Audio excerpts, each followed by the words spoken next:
32 years of lessons learned. That is what Jim Posel of Safety Wars has. He has had a front row seat for over 3 decades to the world of workplace safety and health. He's seen the good, the bad, and everything in between. And let me tell you, he's had a wild ride. Now, he's not here to preach or point fingers. Here is some hard-earned practical wisdom he has earned over the years. This isn't about textbooks or regulations, it's about real-world experience, the kind you get from getting your hands dirty in the trenches. So, buckle up, grab a wrench, and get ready for Jim Posel's top 10 lessons from 32 years in HSE. Let's do this. Define the dang job. Look, before you even think about safety, you gotta know what you're responsible for. What are your duties? What's your authority? Get it in writing, in black and white, in your employment contract. Can you hire? Can you fire? Can you discipline someone? Can you implement change? Knowing this stuff is crucial. It protects you legally, plain and simple.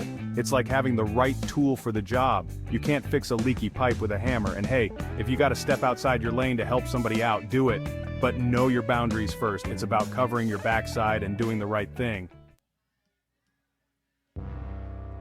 Document and report, no exceptions. Let me tell you something. If someone tells you not to do your job, especially if it involves safety, you document it. Write it down, send an email, whatever it takes. And if it's serious, report it. Especially if it's coming from someone higher up the food chain. Remember, even a written order doesn't absolve you of your responsibilities, and a written one can't be negated by a verbal one. Safety first, always. And if they try to retaliate, well, OSHA's got your back with those whistleblower protections. This ain't about being a snitch, it's about protecting yourself and your coworkers. Documentation is your friend, folks, remember that. Don't sweat the small stuff, find the humor. Look, this job can be stressful, no doubt about it. But you gotta find a way to laugh, to not take yourself too seriously. A little humor goes a long way in easing tensions and building relationships. Some people get so wound up, so focused on the rules that they forget to be human. Don't be that guy. Crack a joke, share a laugh. It'll make the tough days a little easier. And when you can laugh at yourself, it makes it a lot harder for others to get under your skin. Now, before you go off on a crusade, ask yourself this. Is this my business? If it's not, walk away. If it is, ask yourself why. Are you the right person to address it? Do you have a constructive approach? Sometimes the best thing you can do is stay out of it. Don't go looking for trouble, it'll find you soon enough. But when it's your time to step up, do it with purpose and a plan. Let's be real clear, if an organization doesn't value human life, they sure as heck won't value worker safety. No matter how hard you try, it's like trying to teach a pig to sing. It's a waste of your time and it annoys the pig. People first, always. That's the bottom line. If a company's not on board with that, you might want to start looking for a new gig. It has been said before, and it bears repeating. If a company's breaking OSHA regulations, chances are they're breaking other employment laws too. It's like a roach motel. You find one, you know there's a whole family hiding nearby. Be thorough, be vigilant, don't let them get away with cutting corners. OSHA's there for a reason to protect workers. Use it. Kill them with kindness. You know, sometimes non-compliance ain't about malice. It's about wrong training, wrong directions, and being told the wrong thing by so-called experts. People just don't know any better or have perverse incentive structures. That's where you come in. Work with them. They are the experts in their jobs and know how to get the job done. Treat them with respect. You are more likely to have a safer work environment working together. Explain why safety standards are important, and work with them to make the workplace safer. Antagonizing rarely works. Shaming, blaming, retraining, pain for pain. None of this works and makes the workplace more unsafe. Whatever you do it with respect, with kindness and understanding. You catch more flies with honey than vinegar, right? Don't come in guns blazing. You'll just put them on the defensive. Be a teacher, a mentor, a colleague, a friend, not a tyrant. Hi, this is Jim from Safety Wars. Before we start the program, I want to make sure everyone understands that we often talk about OSHA and EPA citations, along with some other regulatory actions from other agencies, legal cases, and criminal activity. Everyone is innocent until proven guilty in a court of law. Proposed fines are exactly that, and they are often litigated, reduced, or vacated. We use available public records, news accounts, and press releases. We cannot warranty or guarantee the details of any of the stories we share, since we are not directly involved with these stories, at least not most of the time. Enjoy the show. This show is brought to you by Safety FM. And from the border of liberty and prosperity and the highway to the north, this is Safety Wars. Or, what is it? August 1st already. 2023, August 1st. Happy birthday to my brother John, who passed away. Happy birthday in heaven. But more importantly, happy birthday.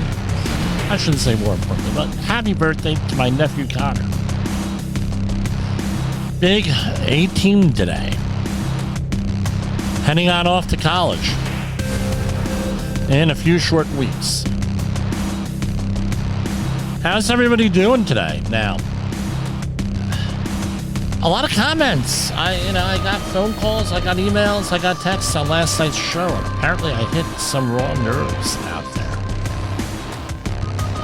Right? And that's good. We hit some raw nerves. You're gonna say, well, Jim, you gotta be polite. You gotta be this. You gotta be that. Guess what? We're gonna have to be anything.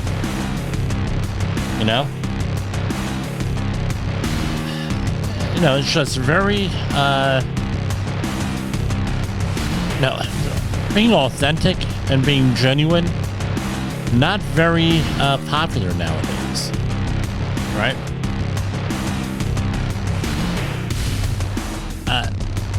And this is part of what our problem is, I think, out there. I know, I promise you, this is, and I got to make a little clip here, where this is a politics-free zone. But I tell you what, I still follow politics. It's a passion of mine for a long time. And what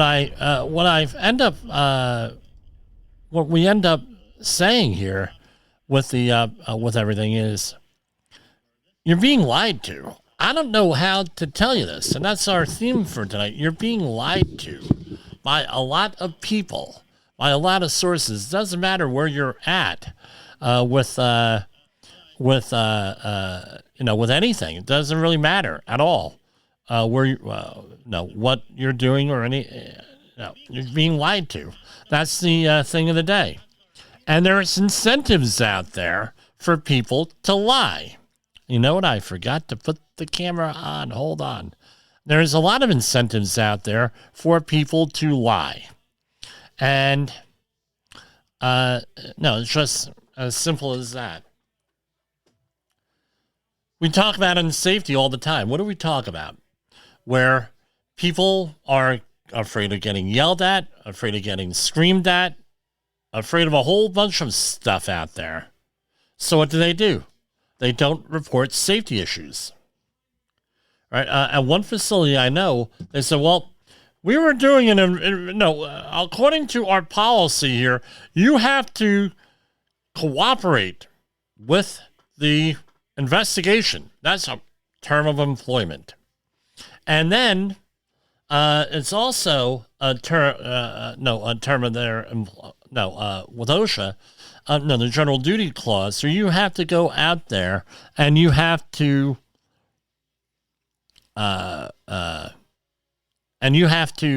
cooperate with everything that's promulgated under that standard, right? It's right under the general duty clause. Next paragraph. So it's not only the employer has to provide a safe and healthful workplace and all that other stuff, general duty clause type stuff. The employer, you as an employee have to comply with things. And that's something we're going to talk about is lying. So I had a little intro. I came on a little bit earlier tonight with came on a little bit earlier. I'm just making sure we're on the air here because I had to change something here. We came on the air with a little intro with my 10 things that I learned in 32 years. A little video that I had put together here for us. They're like, why isn't it your voice? Well, we're going to make it my voice very shortly here. Now, so this facility says, well, we'll fire you for lying. That's what we're doing. You're not cooperating with the investigation. Well, every time that you cooperated with the investigation here, what was it? The employee was at fault 100% of the time. The facility wasn't at fault. And therefore, because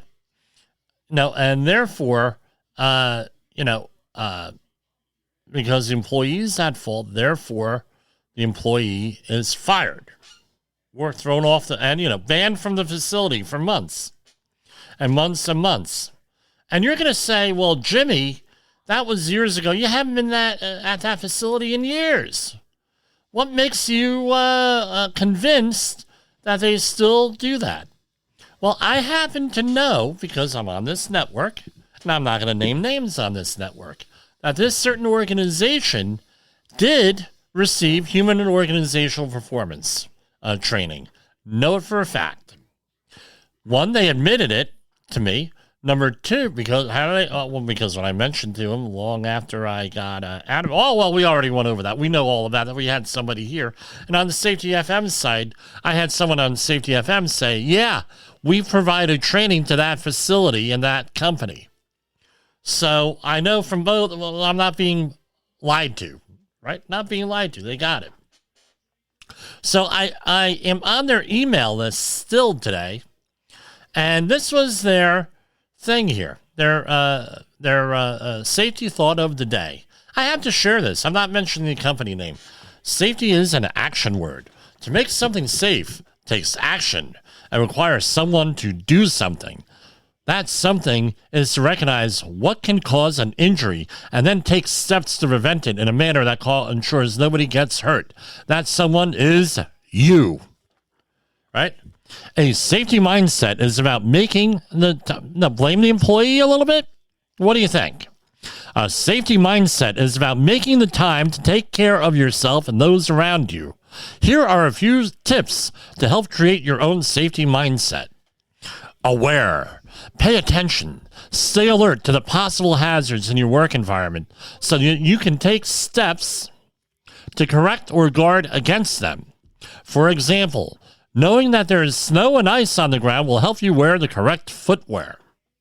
And be mindful of walking around icy spots. Focus.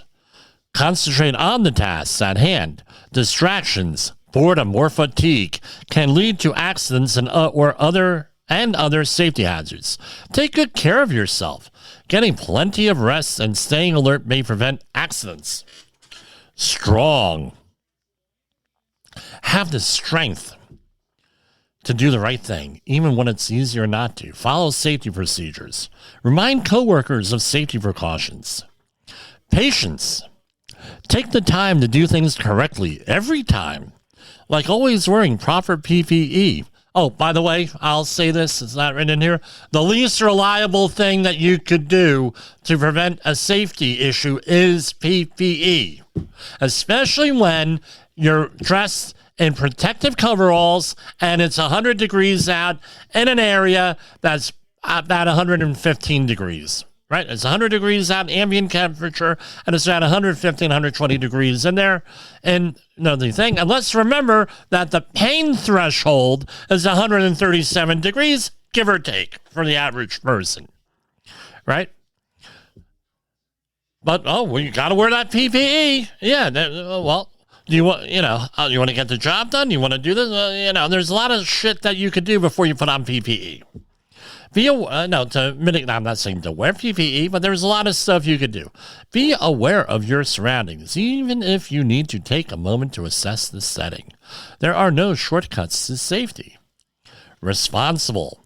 Take responsibility for a safe environment. If you see something out of place, pick it up or alert someone who can help. Someone may fall on that item and become injured if you don't. You can never assume that someone else will take action. Let it be you. Think. Stop to think before you act. Accidents are not the result of bad luck. Really? Okay. Nothing about randomness. Nothing about trends. Nothing about the SKR work modes that we talk about in human organizational performance, that skills mode that you're trying to get to, and the rules mode, and the lack of knowledge or the knowledge, nothing in there. That doesn't come into play, right? Not at all.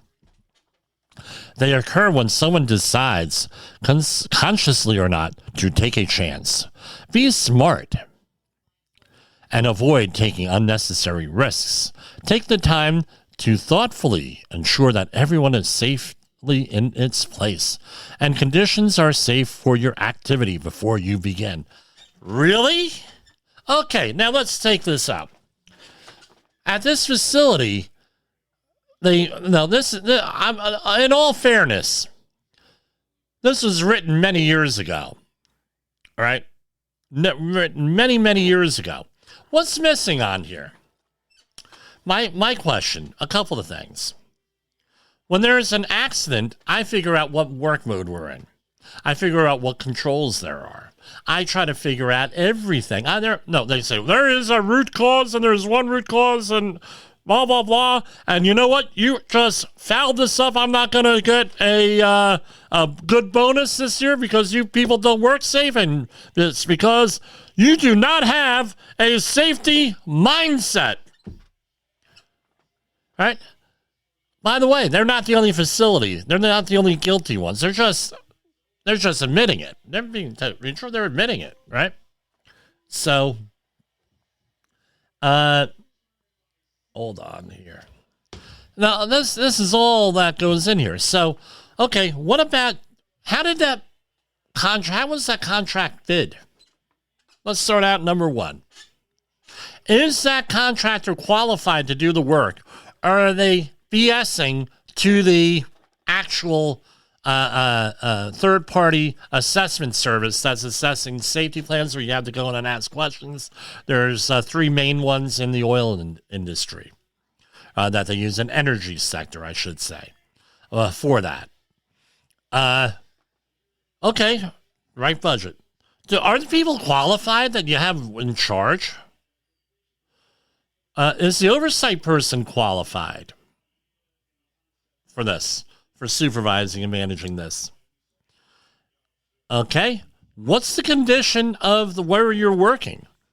Right, and I mentioned this here. Is it all grooved up from the person that was there before you? Is there a housekeeping issue? This is facilities under a permit system. Is that permit relevant to what's going on the job? Is the job hazard analysis that you're required to write every day, is that relevant to the job? And who's checking that?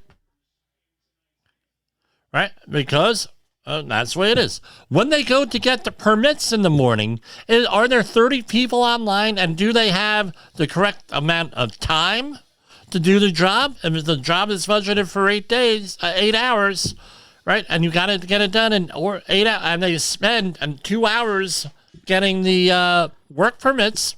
Is that being done? Right? That impacts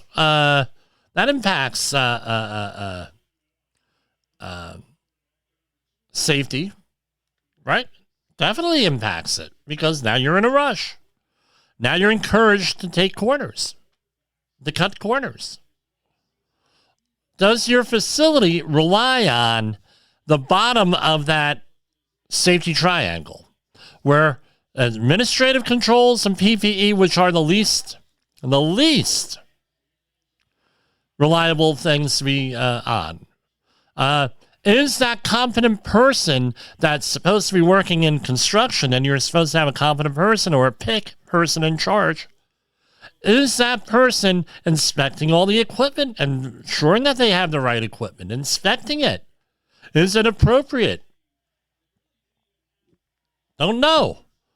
But it all starts in the bid. Now, who did the bid? Did the person who did the bid, did they actually go and know what's going on the job? Have they bid that kind of job before? Have they done that type of work before? Because I've been on jobs where they come out and they're like, they get this person to do the bid, and they're like, oh, guess what? With the bid, we're going to do this, and this. And then what happens is, we're not going to worry about fall protection. They don't enforce fall protection. I don't know. No, fall protection. Give them a harness and give them a lanyard. Screw it. And then they're 7 foot off the ground working with a $40 shock-absorbing lanyard that needs 18.5 or 19 foot, depending on calculations of free fall distance. Are you hiring someone like that? Was that the way it was bid out? And you're saying, oh, well, that was bid out. They're a chief bidder. Now they're out there. Now you have a problem. How's that the employee's fault? So the person, usually a man, works for someone, right? That's who does that. Only a man would do stuff like that. That's what I'm saying, right? Ignore laws. All right. Now, do they have the appropriate training? On paper, they have the appropriate training, but I was dealing with somebody today, right, at one of my job audits that didn't know and this was in New York State, right? And this was there was public money involved, which means that they had to have 30-hour training or 10-hour training that didn't know and he had the card. What, 6 foot or higher? Since when are they doing that? For fall protection, 1998. And then to add insult to injury, he brought out a safety belt for fall protection, which is illegal. This stuff happens. What else can we deal with? All right. Do they have the resources? Do they have... the person in charge, the authority. Does the person have the authority to do the job safely? All of this goes into that. Now, when things go wrong, how does the facility react? Things went wrong at this facility, near miss, got reported like we were told to report it, right? We go and report the near miss. The company comes out and they come out screaming, yelling, and cursing. Destroy the safety program. Person's initials are TD, right? Like the bank. Right? Anyone from that facility, you should know who that is. Right? Screaming and yelling and cursing and MFing you. Right? This is what happens with all of this stuff. Oh, well, Jim, you're bitter. Well, no, I'm not bitter. I'm just saying I'm frustrated. I am frustrated. And, I'll be honest with you. I'm frustrated that a facility who's gotten the HOP stuff hasn't implemented any of it. If you know you're going to get screamed at, yelled at, cursed at, have your hours cut, and all the other stuff for all the other stuff that goes along with reporting safety issues. By the way, you can get Federal Whistleblower Act protection from that if you report it and they discipline you. And all that other stuff that goes along with it, why would anybody report anything? And when you have this safety thought of the day coming out, blaming the employee, well, what about all the other people involved here? I think Todd Conklin does a phenomenal job with the Jenga pyramid. I don't know if he came out with that or not, with the Jenga, right? Where you take one piece from the bottom and you put it on the top and then it eventually flips over. Well, what caused the accident? Was it the person who goes from the bottom to the top and then it falls over? Is it that person, last person? Or did it start with the first person? Which one was it? I heard another model yesterday that is probably, no offense, Todd and Jay and everybody else there on the network, that for me it rings a little bit better, but it makes a mess.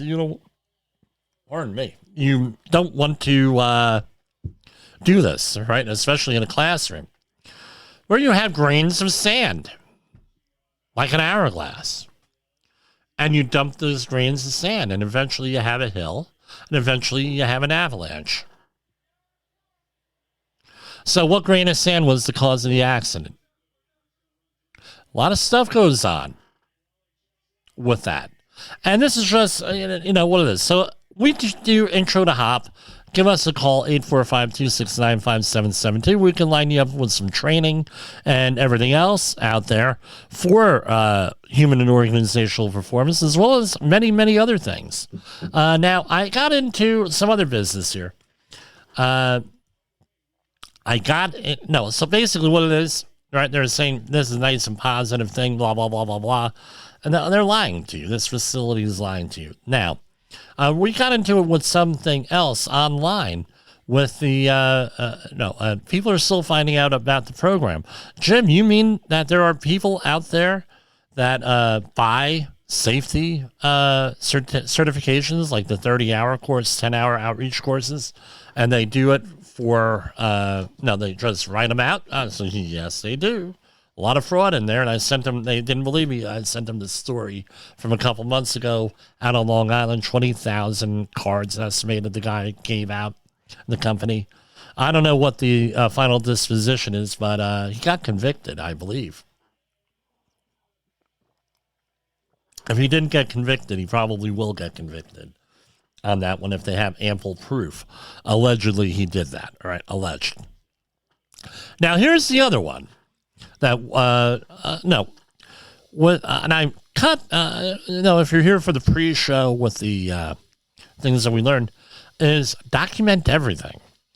One of my family members negotiates at a very high level, always has, for many years in her career. She negotiates. People lie to her every day. And like I say, yes, like the safety industry. If you don't want to get lied to, don't go into the safety industry. And by the way, with what I just read here, that leads to lying, right? Believe me, it leads to lying.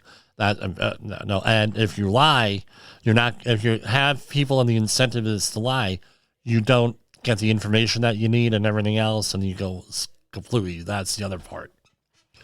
Now, everything gets documented with her. I said, do you ever pick up the phone? No, I don't. How about Zoom? Well, with the Zoom meetings, I have multiple witnesses. This is when I'm negotiating with people. I negotiate through email. I negotiate with witnesses. And everything basically on Zoom. She didn't say it like that, but that's basically it. There's a record for everything. And this is one technique, not always the best, that you could use to mitigate a lot of the lies out there and everything. Now, with me, what I do is whenever I'm asked to do something, there's always a photo involved. So, for example, one of the projects that we manage, people have to sign out by the end of the day. And I said, this is really ineffective, right? You should have access control or something else to ask people to sign their name at the end of the day that they left. No, eventually someone's going to foul up. Well, a couple of weeks ago, last week, someone fouled up, and now they're really cracking down on this. So, Jim, right, it's your company's job to make sure that everybody signs in at the end of the day. So what do you think I do? Any guess? End of the day, I'm the last one out. If I'm there, if one of my workers is there, they're the last one out. We take a picture of that sign-in sheet showing that everybody's signed in and everybody's signed out. And throughout the day, if we're in the neighborhood, we do that also. That's what we do. That's how we manage that. Why? Because this facility is similar to the facility I just described for the last half an hour. Right? How do you think that one day that sign-in, sign-out sheet's going to get lost? And it's going to be, well, you guys didn't sign in or sign out, blah, blah, blah, blah, blah, blah, blah. And I know that's what's going to happen, because that's what always happens on these jobs. Right? So everything's on there. And the other thing is this. Make sure that you lock the door behind you. I don't like to lock door. Everyone knows I lose keys, right? That's one of my things. Biggest joke around is Jimmy loses keys. That's why everything has a tile tracker on them. I'm not giving them a plug. That everything has a tracker on it. So What do you think I do? I shut the door and I take a picture or a movie of the door being locked, or the front gate being locked. Everything's documented. Why? Because if someone goes and cuts that lock, or someone goes in behind us and opens it up and doesn't lock it, we're the last documented person on the way out. How you can prove it? There's not an incentive to prove it because at this facility, the incentive is to lie. Way it is. So, no, I don't like this big brother in the surveillance state, but this is unfortunately when you have a management structure that sets up an incentive for people to lie. This is unfortunately the way it has to be mitigated. Is documentation and nobody trusts each other. And believe me, that's what we also call a toxic work environment. Now, the other thing is that we talked about Saul Alinsky last night. And now, when you're dealing with people, it's not what your authority is, but what authority they think they have. And let me comment on that real quick. The authority that they think you think they have, and everything else, you want to hold your cards close to you sometimes, because but the other thing is this. Do you have an accurate assessment of what kind of authority that person has? That's the main point. How do you know? Especially if you're a consultant working on many different projects. The regular workers there, they see you as a consultant come in, whatever your allotted time is, and you leave. How do they know who you are, what you do on the outside, who you know in their organization? Because if you're a consultant, you're probably not being hired by the site manager. You're probably being hired by someone a lot higher in the company, the way it is with that. So, no, and when the guvno hits the fan, guess what? That documentation counts every time. I'm going to go to commercial break, and then we're going to pull up some OSHA news here, and we're going to do that. You are listening to Safety Wars. Tomorrow's Safety Today. Is your safety training old, stale, and hackneyed? Is your safety trainer still preaching a warped version of behavior-based safety? How about safety training that actually addresses your hazards in your workplaces and is not standardized baloney from 25 years ago? Contact the Safety Wars team at safetywars.com or call Jim Posel at 845-269-5772. Remember, if you're receiving this message, you are the solution to unsafe workplaces. In the professional safety community, communication and planning are just a few keys to your program's success. The question many practitioners have is, where do I start? Dr. Jay Allen, the creator of the Safety FM platform and host of the Rated R Safety Show, has built a global foundation to help you along the way. Go to safetyfm.com and listen to some of the industry's best and most involved professionals, including Blaine Hoffman with the Safety Pro, Sam Goodman with the Hop Nerd, Sheldon Primus with the Safety Consultant, Jim Posel with Safety Wars, Emily Elrod with Unapologetically Bold, and many others. As individuals, we can do great things, but as a team, we become amazing. Dial into safetyfm.com today and surround yourself with a powerful force of knowledge and support.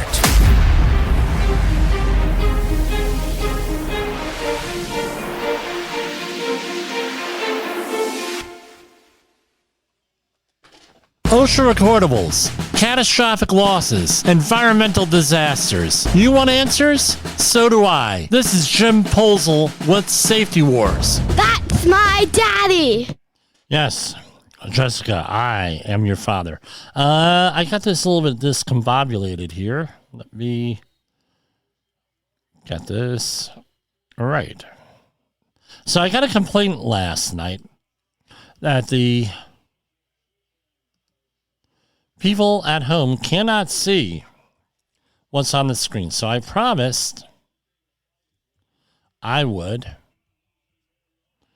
make this a little bit more visible and make myself smaller and everything else here. I'm going to just try to do this on audio and see this. So if you're on the streamer, you'll see the big screen there. You'll be able to see everything. So, boom, boom, boom. Okay. All right, here we go. The U.S. Department of Labor obtains judgment ordering North Jersey construction companies and owners to pay $600K in wages and damages to 131 workers.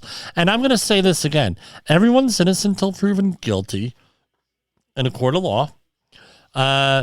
Everything gets negotiated, appealed, litigated, and everything else downwards. So this is what's today. What's tomorrow? Maybe something different with settlements and everything else. So, and it's not our policy to name names, and if we do, it's is inadvertent, and everything is alleged. Everyone's innocent until proven guilty here. The U.S. Department of Labor has obtained a federal court order that requires 2 New Jersey construction owners and their companies and managers to pay $600,000 in back wages and liquidated damages to 131 former employees after a federal investigation found employers engaged in an illegal bonus pay scheme.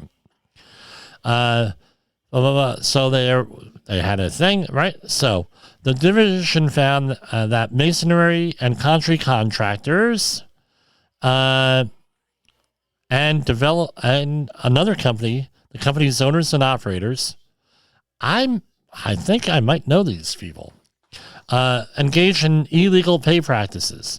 Specifically, the division found that in addition to the weekly check for 40 hours worked, the New York-based employers paid employees with a second bonus check for overtime hours at the regular rate of pay rather than the overtime rate of 1.5 times the regular rate as required by law.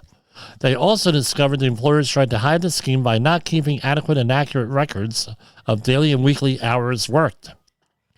These actions violated the Fair Labor Standards Act. Right, so they right, I'm not going to say this because it'll identify them.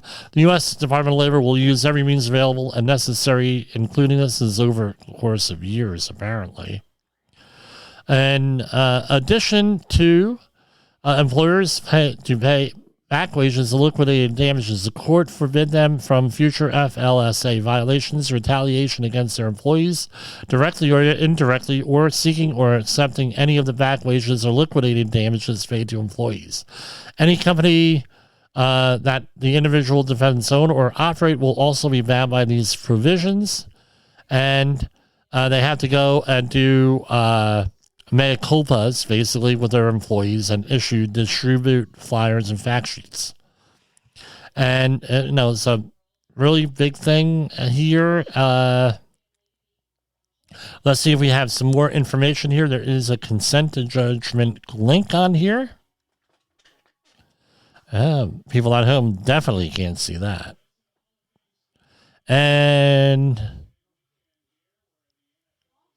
just legalese here, right? And let's see, we're going all the way down here, and boom, boom. So here's what it comes down to. We had a conversation about this at the safety meeting today, that I was running here, because this came up on one of the other projects that somebody in the room was involved in, not the project we're involved in, but with another employer here. And I said, well, normally the liquidated, because they know I do this program and some of them listen to it. So here it is, ordered that defendants and I said they pay usually what the money that they owe you plus liquidated damages, right? So it's double, right? they ordered payment of $300,000 in unpaid overtime back wages to the defendant's current and former employees listed in Exhibit A. Further, defendants shall pay a total of $300,000 in liquidated damages to defendants' employees in the amounts listed in Exhibit A, plus $3,402.70 in post-judgments. They got them for interest, right? And then it details on there. And going on and on and on. Again, this is all on the public record here. Jim, where are you getting this stuff? It's all on the public record, folks. So, and they have a payment schedule attached. So, what's my point here with everything?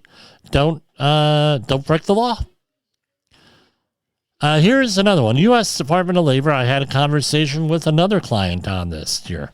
Misclassification of back wages.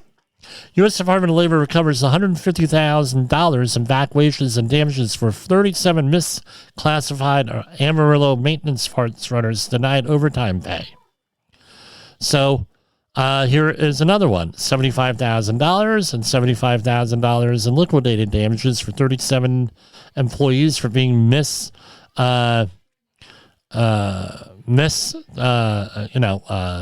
pay wage. So what does it come down to is this, right? A lot of companies do not like to pay. They like to pay people as either salaried workers or under the table, as we say in the United States, where, things are going out, or, the Jersey City mayor used to have a drawer in the desk.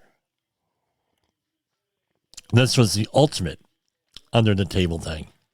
This is why Brett Schundler won the Jersey City mayor back in the day, because he was the only one not convicted of anything, and they were all on trial or legal issues. So they actually had a drawer in the desk. So the person who was, two drawers. So the person who was making the payoff would make the payoff from one side of the desk, and the mayor would go in from the other side of the desk and get the money or whatever, the goods here. So, but anyway, under the table. So what happens is when you pay people under the table, that's people's business models. They're not covered by OSHA. Big thing. They're also not covered. Now, I'm saying not covered. I'm just saying the employer's mind, they're not. They still are, right? And they're also, you don't have to report. You don't have to report workers' comp. So you avoid paying workers' comp. You avoid paying taxes. You avoid paying health care. You avoid paying, and the thing is, they classify them as independent contractors. What ends up happening is when they're paid as independent contractors, OSHA does not apply, because now you're a business owner. You're regulated as a business owner. So this is what companies do. And then something bad happens, right? Something bad happens, and then OSHA, they go in and they say, they go into the emergency room, because of course that's where they go. It's the emergency room, and that's where people, if you don't know how to manage an accident, you go to the emergency room. Where did this accident take place? It took place at work. Who do you work for? Company ABC. Okay, well, at company ABC, now there's a workers' comp thing with them. They call you up, and it's a big mess and everything else. Does that guy work for you? No, he doesn't work for me. He's a independent contractor. He's covered under his own insurance. Oh, well, are we going to treat the person, or are we not going to treat the person? If we're not going to get paid, I'm sorry. My experience, you're not going to get paid. Hospitals often do the minimum amount possible just to get by. My brother John, who his birthday today, he would have been 64. He had an insurance mix-up when he was very sick. They left him in the freaking hallway with a heart problem for 4 days. They didn't even give him a room. Way it is. Luckily, Deborah Hospital down in South Jersey, I will give them a plug, said don't go to that hospital. Go to Deborah Hospital unless it's a really urgent situation, and we'll take care of you. And they took care of everything. The whole thing. But anyway, and then this is what happened. And then it's a big mess. And then you get whacked with insurance fraud possibilities. Not a good thing here. All right. Going on. Again, a lot of people not, I think we talked about that in Boise Airport. I don't think that was last night. And I'm just scrolling through. Here we have August 1st. Department of Labor investigation of trench fatality finds El Paso contractor repeatedly, willfully failed to follow safety measures. Again, everyone's innocent until proven guilty. Department of Labor investigation of trench fatality finds El Paso contractor repeatedly, willfully failed to follow federal safety measures. $260,000. Let's go and here.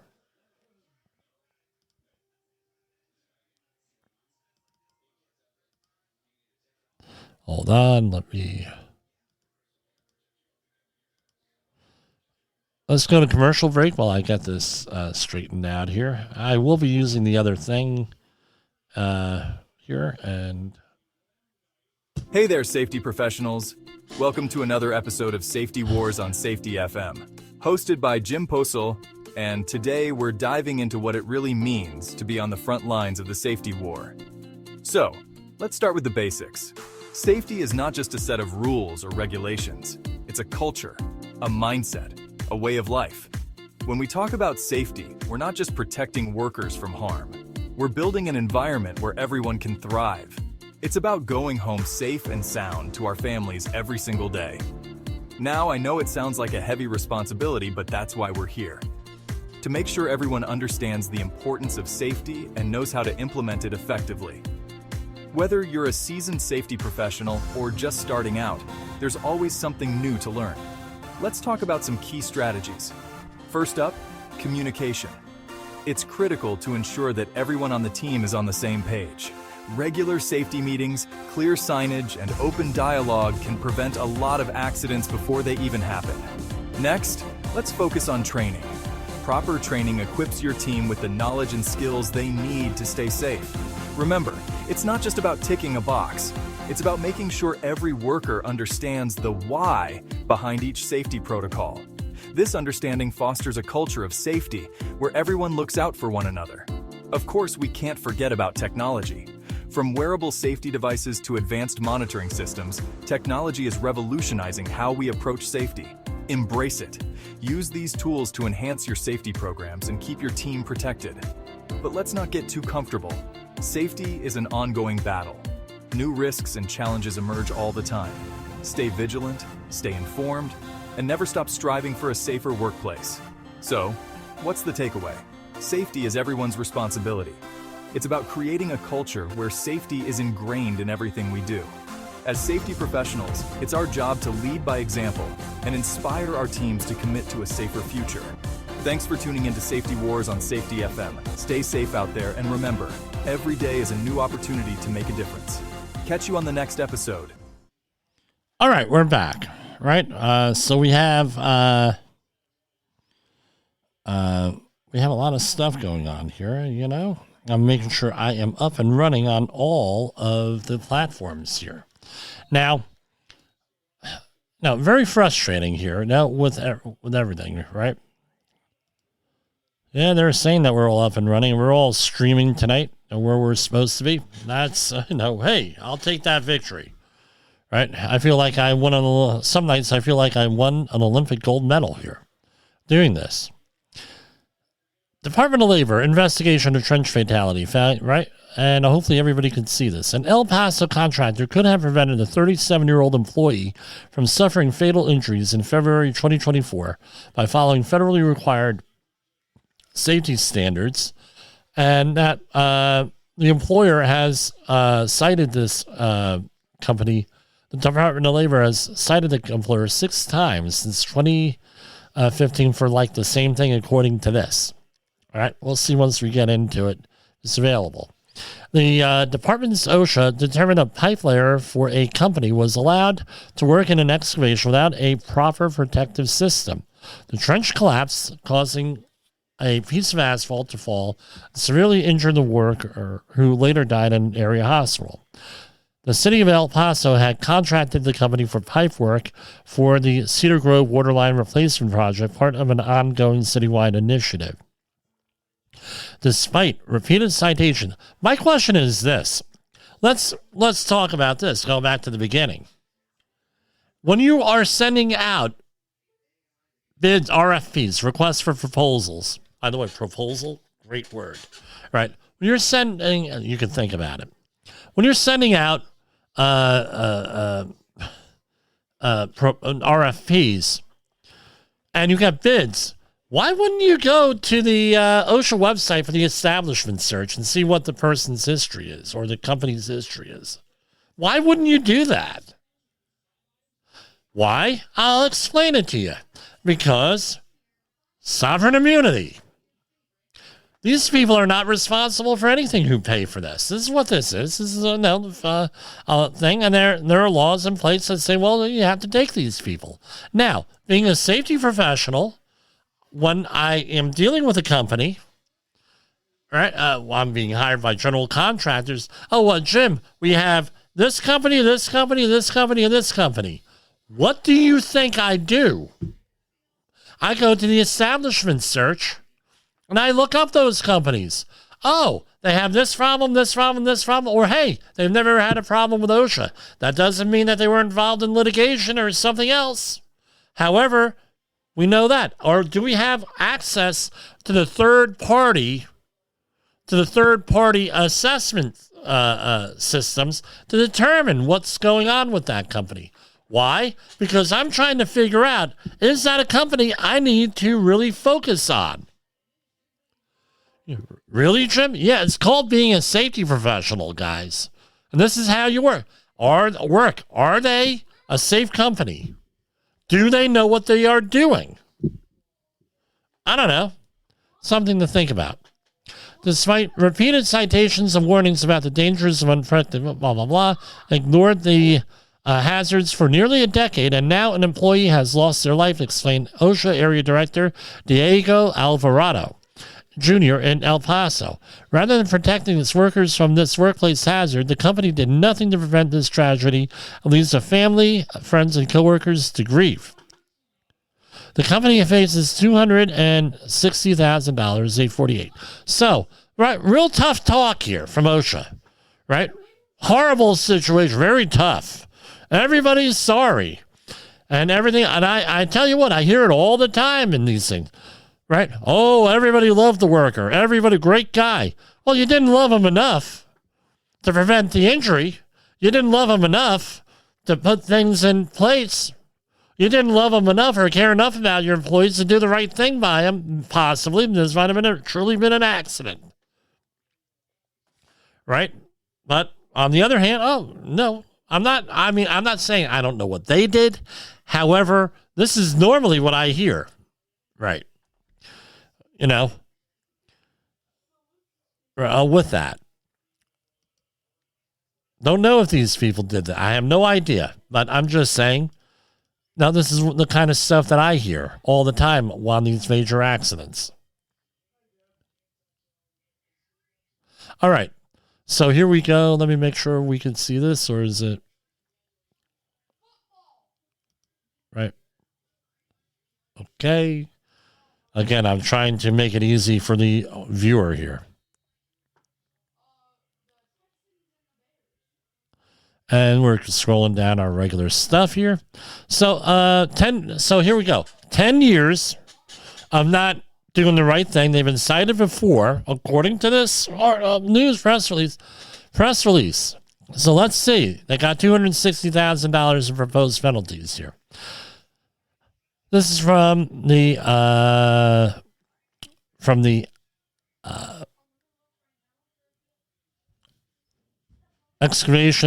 trenching excavation regulations here.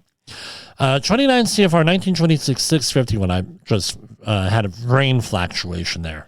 Right? Sidewalks, pavements, or aperture appurtenant structures had been undermined and support system or another method was not provided to protect employees from possible collapse. On or about February 6, 2024, on the southeast side of a trench, employees installed water lines in a trench where the pavement, road, sidewalk, light poles, etc. had been undermined, not supported. $12,421, not the maximum. Citation to item 1, type of violation, willful, serious. Each employee in an excavation was not protected from cave-ins by an adequate protective system designed in accordance with B or C of this subsection. On or about February 6, 2024, on the southeast side of a trench, employees were working inside a trench without adequate cave-in protection while installing new water lines. The company was previously cited for a violation of this occupational safety and health standard, which was contained in OSHA inspection number, blah, blah, blah, blah. And it mentions it back in 2023.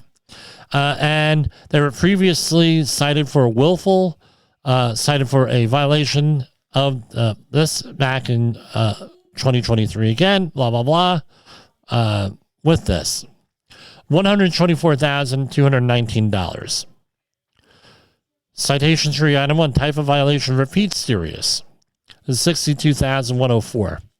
No safe means of egress, right? You got to have a ladder or something within 25 feet. And citation 3, item 2, a repeat, $62,104.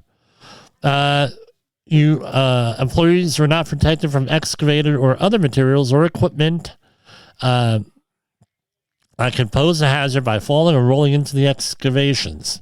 Now, here's the other thing, right? Now, Jim, you're being a little bit rough on them. I don't know if it's the same managers. I don't know if it's the same owner.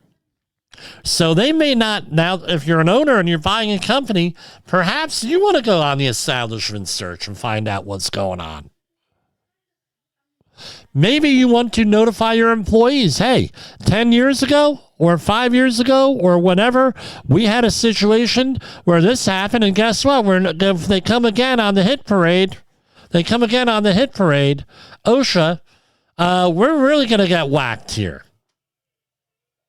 By the way, we're coming up with some resources to help situations like that. Stay tuned. I tell you what, yes, I am frustrated. It sounds like, yeah, Jimmy came out of man on fire today. Yeah, today I have. But no, the level of education and everything that employers do not give employees, and a lot of times the employers don't know themselves, is very frustrating. One, because we provide it at a reasonable rate for everybody. Right, you can afford this. You have YouTube videos. You have videos on Vimeo, which I use for a lot of my clients. They want a video. Okay, I'll do a video for you. It's on Vimeo. We have stuff on Rumble. We have stuff on Brighteon. We have stuff on Odyssey when we get a chance to post it there. We have it on Facebook, 3 channels. We have it on LinkedIn. We have it on X. And if you're the great Jay Allen, you have it on many, many things on the Rated R Safety Show. Right? So you can tune it. There's multiple. We have like 18 podcasters here on the Safety FM. I didn't count them up. We have all these resources available. YouTube, many different resources. Independent study thing on FEMA, from FEMA. They have an independent study program. All different types of education. Free resources or for a very nominal charge. And of course, you have the OSHA.gov website and the CDC.gov/NIOSH website. Multiple things. Right? People aren't interested in it. Employees are, but here's the other thing. I don't know what full employment is right there. How many? Here, I'll Google it. How many people?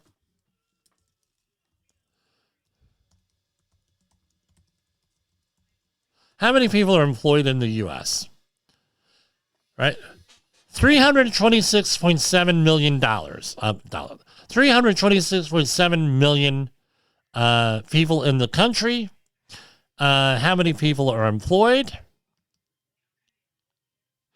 Here, okay, it is, come on, I just want to know, U.S. employment rate.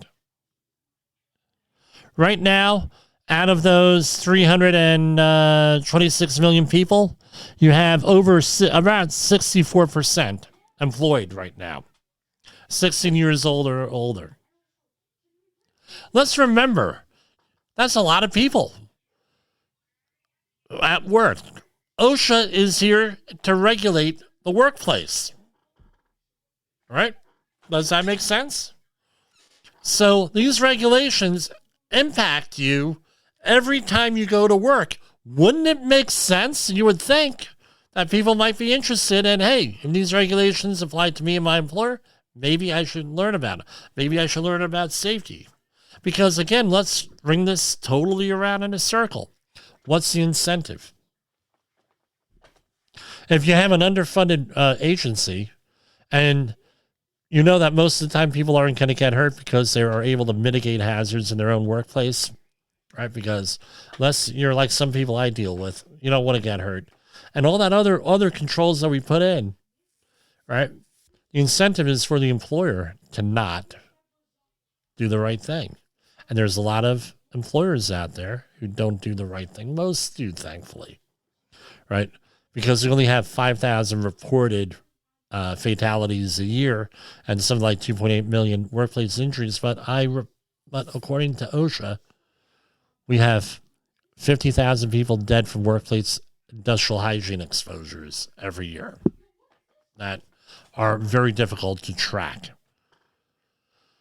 And those are the things that, right, will eventually kill you. But, hopefully what the employers think is, well, it's not a problem because it's not my problem. I don't have to mitigate that.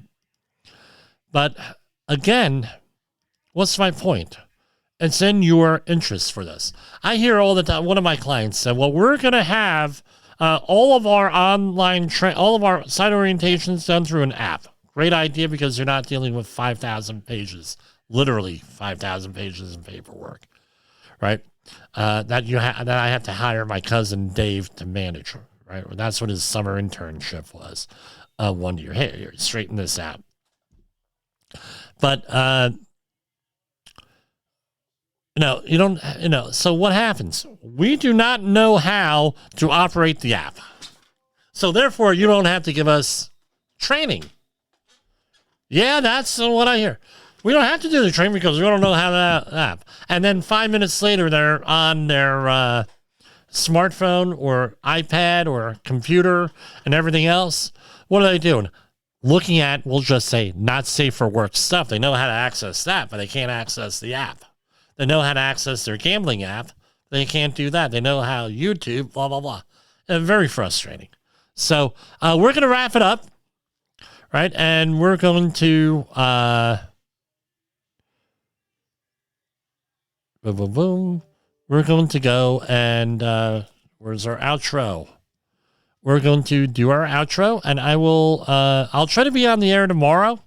Can't make any guarantees here, but no, we'll do it, man. We'll do what we can here. So, video share, add to stream, and good night, everybody.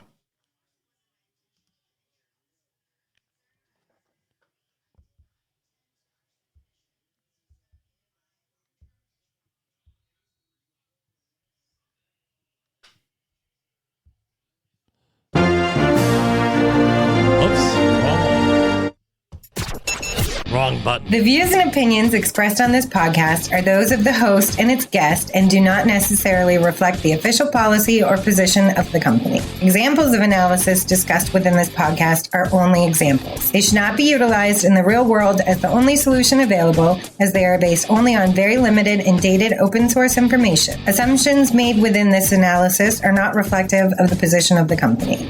No part of this podcast may be reproduced, stored in a retrieval system, or transmitted in any form or by any means, mechanical, electronic, recording or otherwise, without prior written permission of the creator of the podcast, Jay Allen.